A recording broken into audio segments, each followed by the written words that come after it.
You are listening to A Year to Change Your Mind, authored by Dr. Lucy Maddox and narrated to you by Audiobooks with Keeper of Lost Stories. Kindly subscribe to this channel for more such audiobooks. Chapter 1, January. Which way next? Decisions, making changes and sticking to them. January can bring with it a lot of pressure to make changes and decisions. There's often a nagging feeling that something should be different, better, optimized. What are your New Year resolutions, goals, or mantras? What habit should you shed or start to cultivate? New Year, new you. It can feel exhausting. The focus of New Year resolutions in January goes way back to Roman times, when people promised the two-headed god Janus that they would behave better. Janus has two faces, looking both forwards and backwards, and is who the month of January is named after. People still tend to make changes at the beginning of a new calendar year and other temporal landmarks like birthdays. Moments like these provide a clear opportunity to reflect on the past to improve the future. They give us a sense of fresh start, which can encourage us to think something new is possible, even if it can be difficult to stick to.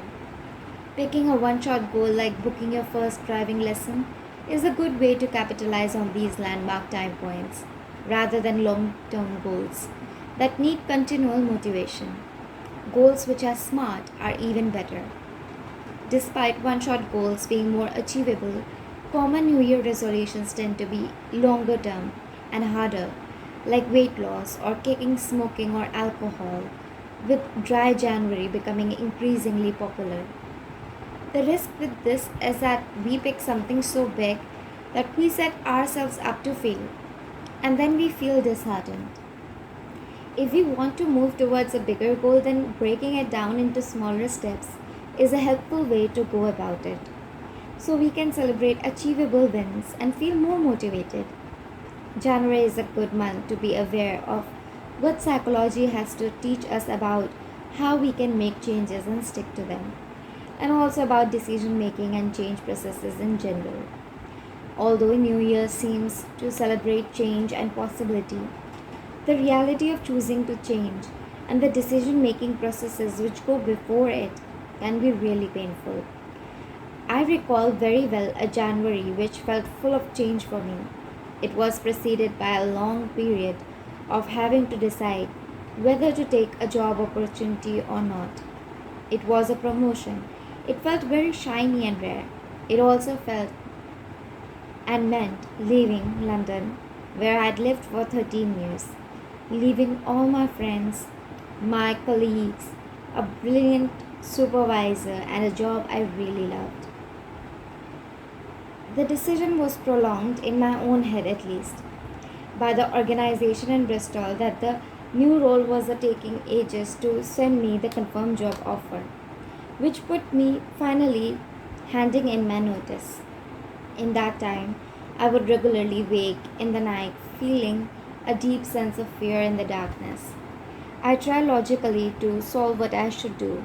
I turn the light on and write things down. One night I wrote, I keep lying awake or waking up with a jolt, running over all the possible scenarios. Nothing leads to any relief. There is no way of knowing what will happen, no way of hedging all the bets. It sounds a bit dramatic, doesn't it? But that's what I'm like in the middle of the night. It's also reflective of how lost my and others can feel in the process of change. Another sleepless night, I got up to write out an Excel spreadsheet of all the pros and cons of leaving and not leaving. I was following a method of problem solving that is based on the idea of being able to get things down on paper and see in black and white what the relative merits are of different options. To do it, you write your different options out and list the pros and cons for each scenario. You also add how important each pro and con is to you. Using a number, you can pick between 0 and 10. For example, So if having a better job title is really important, you can put 8. Or if staying near friends and family is most important, you can put 10. The weighing like this of the different pros and cons is useful because sometimes you might have 5 things that make something seem like a good idea and only one thing that makes it seem like a bad idea. But that one thing is more important to you than the rest put together. For instance, if I had 5 minor reasons for moving, which I only rated 1 in importance, but one reason for staying, which I rated a 10, then that would give me pause for thought. So I did that in the early hours of one morning, entering all the numbers for how important things were to me, adding them up, and I found that the pros and cons were pretty equal, with no massive differences in how big the numbers were. I gave up and made myself a cup of tea and went back to bed with the shipping forecast to try to get to sleep. I tried to rationally problem solve, but it had brought me back to square one. I was left again in limbo, not knowing what the best option was. I tried other things too, like flipping a coin to see what my gut instinct was when it landed on either option. But I knew I was doing it, so it was hard to trick myself. I tried talking the dilemma through with friends, family, and colleagues, but I still returned to worrying even after I thought I'd made a decision. Even when I used the most logical, rational decision making processes, I knew I got stuck. Why? One problem was it was impossible to imagine how things would be if I left. I could imagine things going well and working out, and also things going badly. But I did not know where I'd be living, who I'd be living with, what I'd be feeling like. The move was an unknown quantity, involving an uncertain outcome, as change often does. As humans, we don't do brilliantly with uncertainty. It makes us anxious. It can also get in the way of our ability to problem solve and make decisions. Professor Mark Freeston and his colleagues at Newcastle University have looked at this in the context of people experiencing generalized anxiety disorder or GAD. GAD is unfocused worry and anxiety, not centered on anything in particular, although it can be exacerbated by specific events. It's a kind of free floating worry and sometimes involves worrying about worry itself, which is incredibly tiring. Mark Freeston found that people with a diagnosis of GAD had good knowledge of problem solving, that they couldn't use it to solve problems. What got in the way? Being able to tolerate the uncertainty of what was going to happen was a major block. This uncertainty was threatening in and of itself. This is pretty much what it felt like when I was trying to decide about that job. It led to analysis paralysis, where I would go over the information I had but could never move forward because there was very much that I didn't and couldn't know about the future. Part of sidestepping these responses to decisions that relate to uncertain future outcomes involve noticing that uncertainty is difficult, accepting that it's not possible to know what will happen, and trying to focus on the present moment instead of an imagined future which may or may not occur. This can take practice, but noticing that we are worrying about something which is by its nature uncertain can be the first step in realizing it's not a productive thing to worry over. It's not something we can think our way out of. Saying to ourselves, I can't know this, is one way to try to get out of the worry loops we can get tangled up in. Noticing uncertainty can be helpful for small as well as big decisions if it helps us to detach a bit from the outcome and think about the process or motivation behind what we are doing. With New Year resolutions, for example, we often don't know what the outcome will be, and it can be more helpful to think about what we want to achieve on a day to day level, or in the sense of a key aim we are moving closer towards with our resolution, or a key value we want to live our life by. Another reason for us getting stuck on decisions can be the complexity of the decisions we make. The experimental models which psychologists use tend to be tested on very simple decisions. But real life is usually much more complicated. The decision, for example, to take 5 pounds now or 10 pounds later, a common lab experiment, is quite different from deciding whether to move house. Stakes are bigger in the house move, and there are many factors involved. Decisions in real life happen in an emotional and social context as well, whereas experiments about decision making often happen alone in a room of psychology department. As human beings, we are hugely influenced by what others think of us and are doing. If our social environment changes, so too can our feelings about decisions we have made. The social context in which we make our decisions creates an emotional background which is often at least as important as the logical things we weigh up. For example, often one of the hardest things about moving is leaving people behind, especially when there is no emotional connection to those friends or loved ones we haven't met yet. A further complexity is that often the decisions we make don't only affect us. Jean Paul Sartre, writing in the 1940s, tapped into this when he said that when we choose for others too. Decision making often affects a network of other people with whom we are interconnected, both those close to us and others who we haven't met, but who may be affected by the outcome of what we decide. My decision to leave my work and home would affect people at work and friends around me, as well as the people in the place I was moving to. Sometimes the decisions we make are actually for other people. Medical professionals often need to do this for their patients, as do financial advisors for their clients. Studies looking at whether our decisions are different if we are choosing for someone other than ourselves suggest that if we tend to move slightly more risky choices when we are deciding for others, we see the potential positives of a risk more than problems with the potential negative consequence. This suggests we can be overcautious when it comes to our own choices. However, even this isn't simple. Studies show the extent to which we are cautious about a decision's outcome depends on what the context is and who the person is we are choosing for. If it's a medical decision where the potential outcome is dangerous, for example, we might be more cautious when deciding for someone else.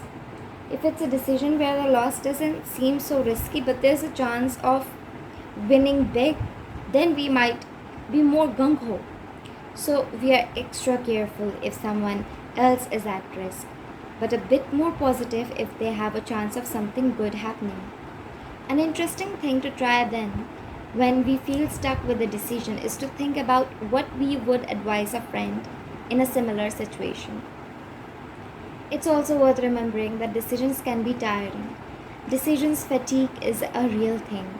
We make decisions all the time, often without even realizing it. From small things like what to have for breakfast to more naughty issues like how to handle a complex situation at home or at work. And then the bigger things, whether to move house, make a career change, or some other big life shift. Whether the decision is big or small, our minds will often work overtime on figuring out what to do and what to say. We can't always see the consequences of the moment by moment choices we make, but the things we do or don't do have consequences later. Making big decisions can be exhausting, but even small ones can cause decision fatigue. This is why our willpower is less at the end of the day. If you have made a decision to eat more healthy and then in the evening you suddenly find yourself reaching for the Nutella jar, this is one explanation. You are tired out from making decisions all day and your willpower to make another decision to avoid the chocolate is reduced. This decision making fatigue has been studied in a whole host of situations. One study found that parole judges tend to be more likely to let prisoners have a reduced sentence earlier in the day or immediately after they had had a snack. Energy is needed to help our brains to make decisions. Another found that deciding in itself is a mental load over and above the research that goes into making a decision. The load can weigh unfairly on some people more than others, depending on what resources are available. For instance, for people on lower incomes, making difficult decisions about what to buy in the supermarket when there are limited funds represents a disproportionately heavy decision making load, which wouldn't be there if more money was available to make the decisions easier. It's not that financial decisions themselves are harder, but that the resources we have available to us might make decision harder or easier. Now I'm going to sum up some important points from this chapter, which are given at the end of each chapter. Key ideas: 1. Decisions are hard and can be tiring, so don't beat yourself up if you are feeling like you are not sure which way to go, especially if it's a big decision about an uncertain future. 2. Try to make important decisions earlier on in the day when you have less decision fatigue. 3. Remind yourself that you can't know the future and that you can change your mind if you need to. All you can do is make the best decision you can at the time. 4. If you're trying to make a decision, consider some of the techniques in this chapter, like doing pros and cons list and identifying your key values. But also remember, decisions can be complex, and some of what helps can be acknowledging the anxiety and loss that comes with any change. 5. Watch out for repetitive thinking. It's easy to get stuck in a loop of worry or regret. To sidestep it, try to actively change what you are thinking about. Focus on the present moment instead, or distract yourself. You can also notice to yourself, oh, I'm doing that repetitive thinking again. Sometimes naming it helps to get unstuck. 6. If you feel really stuck trying to do something, it doesn't have to be forever. You can change your mind again. If you are making changes, make sure you really do want to make a change and it's not just something you think you should do. If you're clear on why you are making a change, it will help you stick to it. 8. Do what you can to prepare for obstacles and make changes easier for yourself. This could include making decisions in advance where you can, building in reminders, visualizing what you want to do, and problem solving potential barriers, sharing your intentions publicly, and creating routines so you don't have to keep making the same decision over and over again. 9. After making a change, try to focus on the present moment and where you are now, and tell yourself a positive story about how you got there, which reminds you of your reasons for change. If you can trust that you are where you need to be, it can often come true with that belief. 10. Don't be hard on yourself for not sticking to a change. It's normal to fall off the resolution wagon, and it's fine to go around the cycle of thinking about it again. Decisions and change aren't a one off, they are a process. 11. If you're feeling really stuck, remember sometimes it's only when looking back that things make sense and we feel less lost. You might be changing more than you think already. Key ideas from Chapter 2: Getting Going When We Feel Stuck. Doing things before we feel like doing them can end up making us feel like doing them. Instead of waiting until you are in the mood to do something that you know you value or enjoy, or which you know you will make feel better after doing it, try taking a small step towards doing that thing before you fancy it. One way of doing this is to give yourself 10 minutes to do the thing you think will make you feel better. Usually, this kickstarts a virtuous cycle of being better and doing more, whether that's carrying on past the 10 minutes or being more likely to do another 10 minutes another day. 2. Try to notice and savor those times when you do something that makes you feel happy or proud.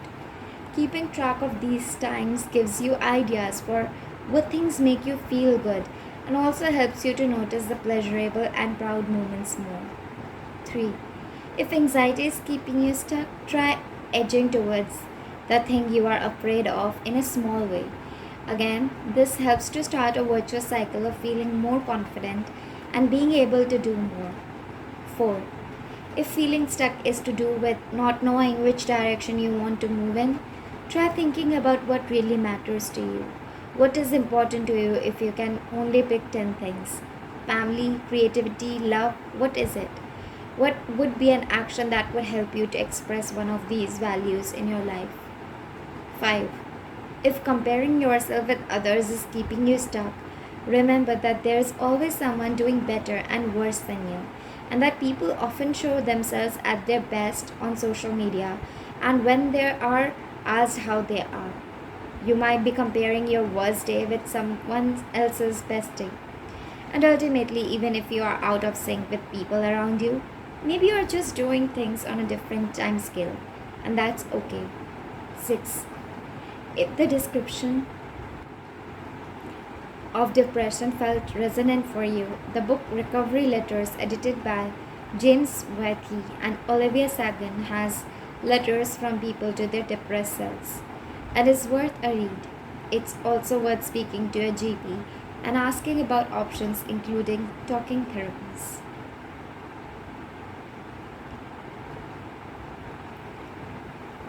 Key points from Chapter 3, March, Spring Cleaning. Creating spaces that help us to feel better. 1. Tweaking the spaces we inhabit can help to make space for a calmer sense of who we are. 2. Think about several of these senses: sensitivity to noise, light, smell, and touch. How can you use elements of these senses in your workplace or home to calm your nervous system down? 3. Make the most of what natural light is available. 4. Think about how you can promote a feeling of safety in your space, whether with cozy nooks tucked out of sight or familiar objects that bring you pleasure and have positive associations. 5. Consider how to improve your view. If you can't move where you sit, then what pictures can you put up which remind you of the natural environment? 6. Consider using natural substances like wood and having plants around. 7. Think about how to make your space flexible in use, balancing a need for privacy and sociability. 8. Think about how to make your environment easy to negotiate, but still containing a sense of surprise if possible. 9. It can be helpful to reduce clutter and mess. It can enable us to focus better, although we will all have different levels of clutter that we feel comfortable with. Considering whether you would give an object away can be interesting. If it isn't good enough to give to someone else, then why are you hanging on to it? 10. If you feel like hoarding is the real problem for you or someone you love, the book Overcoming Hoarding by Satwant Singh, Margaret Hooper, and Colin Jones might be useful. 11. If the description of misophonia resonated, you can find out more at the Sounds Like Misophonia website, https://soundslikmisophonia.com. Keynotes from Chapter 4, Nourishing to Flourish. 1. How we speak to ourselves is important. We are with ourselves all the time. It's worth trying to change this to offer a kind word rather than having a go. 2. We have more control over our inner monologue than we might think, and certainly more control over what we say to ourselves than we do about what someone else says to us. 3. Sometimes it's useful to identify the influences on our way of speaking to ourselves, but it's not always needed to make a change. Usually, if we have got a way of speaking to ourselves which is a bit nasty, we have learnt it somewhere, and it might even have been useful to keep us safe in a previous type of situation, but we may have outgrown it now. 4. A CBT approach to spotting our thoughts and really holding up the evidence for and against them can be very useful in challenging how we are viewing ourselves and the situations we are in. 5. This can especially help if we find ourselves jumping to conclusions about how rubbish we are being or how nasty the world is. 6. Thinking about how we would speak to a good friend in a similar situation can be a game changer. 7. Using principles of self compassion can be a very helpful practice. Trying to be kind to ourselves instead of getting judgmental about who we are or how we have been, remembering the idea of common humanity that we all suffer sometimes, and using mindfulness to help us let thoughts come and go instead of getting stuck in a rabbit hole of going round and round and telling ourselves off. 8. Externalizing our inner critique can help us to see them as separate to us, someone to whom we can say, "Thanks for help, but I don't need this right now." 9. We all tell stories about who we are and what has happened to us. These influence how we approach what happens next. Pay attention to your stories and think about whether there might be other ways of connecting up the events in your life into different constellations. 10. There are more resources on self compassion at Kristen Neff's website, and Mary Wilford's book, Building Your Self Confidence Using Compassion Focused Therapy, is also useful.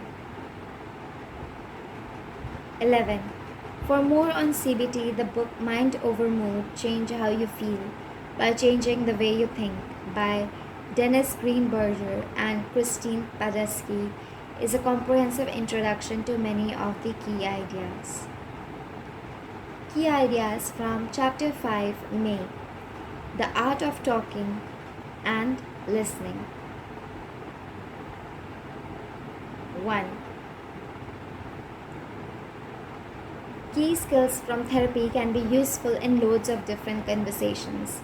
To begin with, take the time to properly listen. 2. Use open questions instead of closed ones to get more open-ended responses. 3. Check you have really understood by summarizing back. 4. Don't be afraid to leave a gap in a conversation. Silences don't always have to be filled. 5. Work on your assertiveness skills. How often are you saying what you really mean using calm body language and tone of voice? 6. Don't be afraid to comment on the process of conversation. It can move things along if you notice a pattern you have got into.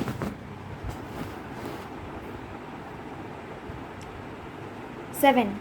Remember that a good row can be a creative opportunity as long as we are sensitive about how we are giving one point of our view and trying to problem solve together instead of blaming the other person. 8. Use different ways of communicating and make the most out of the different pros that they all have. Face-to-face, text, a chat, on a walk, or while driving along, they all have their benefits. 9. Keep communicating. Whichever medium you use, just keep the conversation going.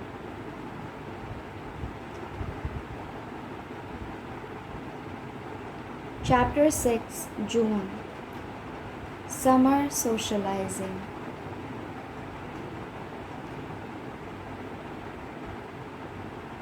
1. If you feel yourself experiencing social anxiety, remember that it's really common.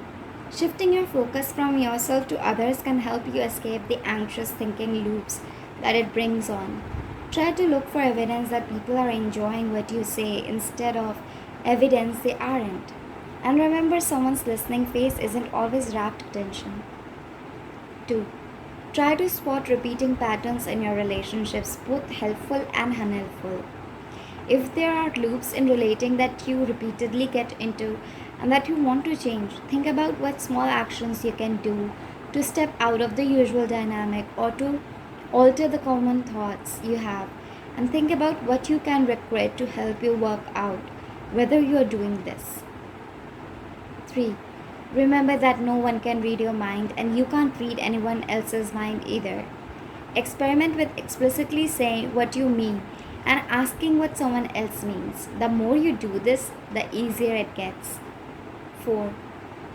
Making new friends can feel hard, but consistently putting in the effort to have shared experiences and to both ask for help and offer it will often reap relationships.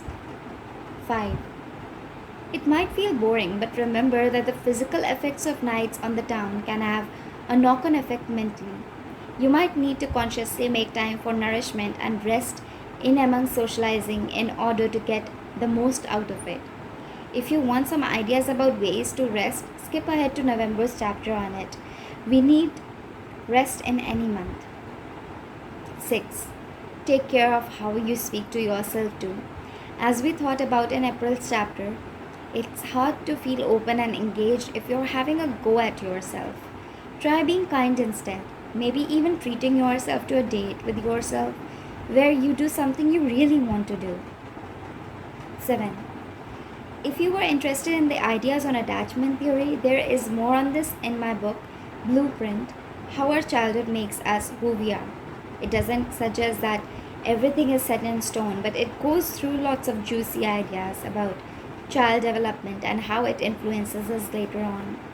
You might also be interested in the book Why Love Matters by Sue Gerhardt, which goes into some of the neuroscience of attachment. 8. If you want further reading on social anxiety, Overcoming Social Anxiety by Jillian Butler is a good self-help guide to CBT for this problem. Chapter 7, July, 3 a.m. Worries. Key ideas. 1. Tolerating uncertainty is hard, it's human, and some things in life are difficult. 2. It can help to manage your information diet. Select information which is reliable and useful, and limit doom scrolling or endless research into unanswerable questions. 3. We don't just need an absence of threat, we also need the presence of safety. Encourage yours by making time for small things that give you a sense of safety and trying to notice small things in the here and now which show you things are okay. 4. Sift through what is in your control and not. Do what you can and then remind yourself what you are doing. Make sure some of what you do about looking after yourself physically, sleep, less caffeine, good food, all make a difference to how you feel. 5. If your worries are about something specific, like the climate emergency, then think of what small actions you can do which will be helpful and start with them. 6. Hold yourself gently in the uncertainties of life. Think of what will make you feel 1% more comfortable and speak to yourself with the kindness that you would speak to a loved one. 7. This is a slightly random recommendation, but the Dr. Seuss book called The Places You'll Go is a really nice one for capturing the sense of life's uncertain adventure. Chapter 8, August, Hot Under the Collar. Key ideas. 1. It's helpful to see anger as part of the wide-ranging spectrum of feelings that we all have, which serve us well in all sorts of different ways. Instead of trying to squash it, we can accept that we are feeling anger. This does not mean we have to act on it though. 2. Sometimes anger is a mask for other painful feelings lurking underneath. Understanding what is underneath and then trying to address what that is can help dissolve the anger. This might mean tolerating sadness, taking practical steps to change something, or acknowledging the unfairness and possibly grief around suboptimal situation. Ask yourself, is there only anger or is there something else? Any fear or sadness? Any worry or grief? 3. Anger can be useful. It is a sign of something that would be helpful to change. Is there something you can do about it? What would be the smallest step towards making that change? 4. If you feel like you are getting stuck on angry thoughts or caught up in unhelpful angry behaviors, try to imagine how you would be if you were taking a moment to respond to thoughtfully rather than reacting on autopilot. What would you like to be able to do? To take a breath in between feeling angry and acting on that. To act in accordance with a particular value you hold dear. 5. If you're up for it, practicing mindfulness when you are not angry can help you to pause when you are angry. It can help you catch yourself mid flight in an emotion or just before you step off the edge of the emotional trapeze platform. If you hate mindfulness, you can still have a go at accepting the feeling, but changing the action. You are the sky, not the weather. 6. Watch out for angry tendencies to blame or identify anger in others, which can be annoying. Are you always telling other people they seem angry when it's actually you? 7. Can you use DBT skills like assertiveness and self soothing to help you practically manage anger, which is destructive instead of constructive? Can you act the opposite or use a perspective changing exercise like zooming out or zooming forward in time? 8. Don't forget your body, breathing out for longer than in, making sure you are looking after yourself with sleep, good food, and things you love can have a surprisingly big effect on the buffer you have available to you to avoid angry blowups. 9. If you're interested in ACT, I recommend that book Activate Your Life by Joey Oliver, John Hill, and Eric Morris, and also The Happiness Trap and The Confidence Gap, both by Russ Harris. 10. If you're interested in DBT, then the Dialectical Behavior Therapy Skills workbook by Matthew McKay might be helpful. 11. There is more on ACT and other types of therapy, including CBT and DBT, in a podcast I made for the British Association for Behavioral and Cognitive Psychotherapies called Let's Talk About CBT, which is different types of therapy having CBT as their root and also different types of problem for which CBT can be helpful.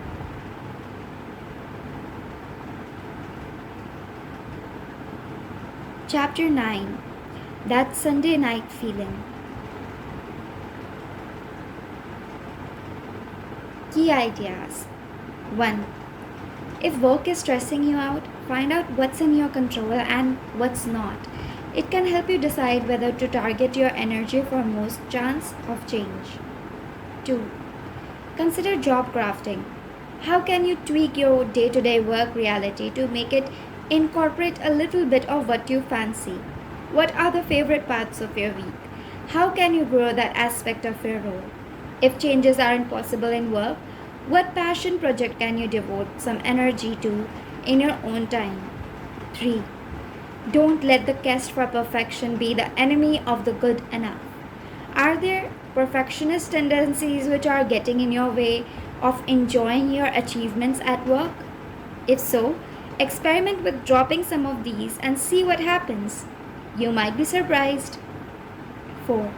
Visualize or draw out your own stress bucket and see what is causing stress and how to puncture it. How can you increase stress bursting behaviors?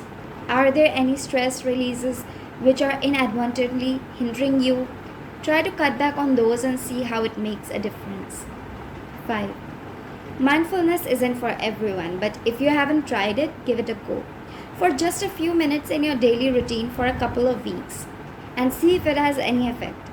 I'd recommend looking up Mark Williams' 3-minute breathing space, Headspace videos on YouTube, and an app with a free trial, and the book Mindfulness: Finding Peace in a Frantic World by Mark Williams and Danny Penman.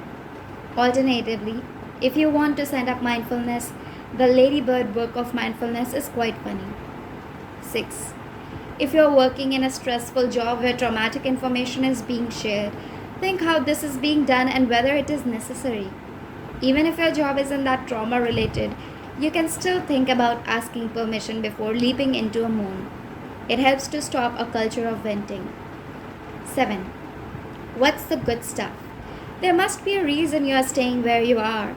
So try to remember the good bits and what you are doing. What do you like? What do other people value about you? Keep a box of thank you cards or positive emails so you can delve into it if you are having a difficult day. 8. If you do decide to move on from a job, think about how you manage the ending in a way that leaves you and the organization feeling as good as possible about it. Endings can be losses, but they can also be graduations to celebrate or chances for a moment of reflection. There is more about coping with loss in the next chapter, too. 9. If you think perfectionism is becoming a real problem in your life, then the book Overcoming Perfectionism by Rod Shafran, Sarah Egan, and Tracy Wade might be helpful. Chapter 10, October, Falling Leaves. Key ideas. 1. Loss is hard to talk about, but it's sometimes good to try to. Or if talking is too hard, then try using writing, drawing, whatever helps you to process what has happened. 2. Loss provokes lots of different feelings, and there is no right way to experience these. 3. You don't have to be graceful in the face of loss. Sometimes it's enough just to get through. 4. Finding balance can be key. A mix of time when it's possible to mourn and time where we reconnect with others to get a different perspective. 5. Thinking of how we would look after a good friend can help here too. Tenderly ministering to our own selves in the way we would to someone else who is grieving. 6. With time, we might be able to think about how to honor the memory of our loss in a way that holds space for it without sucking us into a whirlpool of sadness. Sometimes honoring losses can be joyful. 7. If the description of post-traumatic stress disorder was resonant for you, I recommend Trauma is Really Strange by Steve Haynes. For more on this subject, it's definitely worth speaking to a GP about access to talking therapies too. 8. Another great resource on loss is Michelle Rosen's Sad Book. It's written for children, but it's a lovely read for adults as well.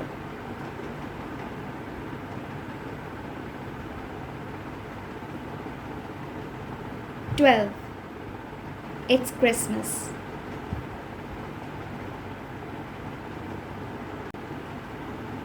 Key ideas. 1. Beware the expectation gap at Christmas. There is nothing wrong with hoping things will be a certain way, but if they go differently, take a deep breath and try to practice acceptance of how things really are, rather than getting hung up on the gap between your imagination and reality. 2. Think in advance about what you can control and what you can't. You can't control what other people do. You can control about your reaction.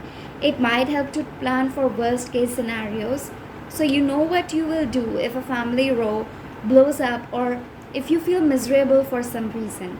Work out your coping strategies. It can also help to think about bits that have usually gone well. How can you amplify those things this year? Are there things you want to repeat? 3. You can also control your boundaries, even if it doesn't always feel like it. Planning in advance what you are happy with doing or not doing and how to gracefully say what you want can also help. 4. This doesn't mean you have to ignore what other people want. Thinking about Christmas from other people's perspective can help it go better too and give you the positive feeling you get from doing nice things for others. 5. Trying to shift perspective to take a wider lens view is another idea. What is Christmas about for you?